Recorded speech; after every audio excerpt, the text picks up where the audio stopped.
রাজ্যের ভোটার তালিকার চলমান বিশেষ তীব্র সংশোধন চলাকালীন বর্ধমান জেলার একটি পুকুরে শত শত আধার কার্ড পরিত্যক্ত অবস্থায় পাওয়া যাওয়ার পর পশ্চিমবঙ্গের রাজনৈতিক বিতর্ক শুরু হয়েছে। বুধবার ললিতপুরে পুকুর পরিষ্কারের সময় বাসিন্দারা একটি ভারী বস্তা আবিষ্কার করে। এটি খোলার পর তারা এটি শত শত আধার কার্ডে ভরা দেখতে পান। পুলিশের মতে বেশিরভাগ ঠিকানায় নিকটবর্তী হাদিমপুর এবং পিলা এলাকার বাসিন্দাদের সাথে মিলে গেছে। অনেক বাসিন্দা উদ্বেগ প্রকাশ করেছেন যে এত বিপুল সংখ্যক আধার কার্ড পাওয়া যাওয়ায় চলমান ভোটার তালিকা সংশোধনের অখণ্ডতা ক্ষতিগ্রস্ত হতে পারে। স্থানীয় কর্তৃপক্ষ ভুলবশত কার্ডগুলি ফেলে দেওয়ার সম্ভাবনা উড়িয়ে দিয়েছে, বরং পরামর্শ দিয়েছে যে ঘটনাটি ইচ্ছাকৃতভাবে করা হতে পারে। পুলিশ সমস্ত আধার কার্ড জব্দ করেছে এবং তাদের উৎপত্তিস্থল সম্পর্কে তাৎক্ষণিক তদন্ত শুরু করেছে। আইন প্রয়োগকারী কর্মকর্তারা এখন কিভাবে কার্ডগুলি পুকুরে গেল তা খুঁজে বের করছেন, বাসিন্দাদের কাছ থেকে তথ্য সংগ্রহ করছেন এবং পাওয়া নথিগুলির সত্যতা যাচাই করছেন।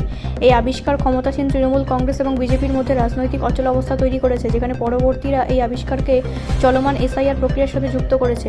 স্থানীয় বিজেপি নেতা দেবব্রত মণ্ডল বলেছেন, এসআইআর প্রক্রিয়া শুরু হওয়ার পরপরই আধার কার্ড উদ্ধারের এই ঘটনা অবশ্যই আরও গভীর রহস্যের দিকে ইঙ্গিত করে।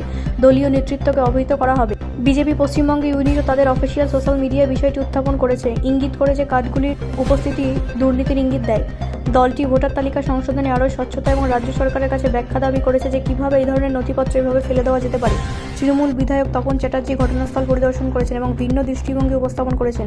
আধার কার্ড আবিষ্কারের বিষয়টি স্বীকার করে চ্যাটার্জি বলেন, আমরা জানি না যে কে এই আধার কার্ডগুলি এখানে ফেলে দিয়েছে।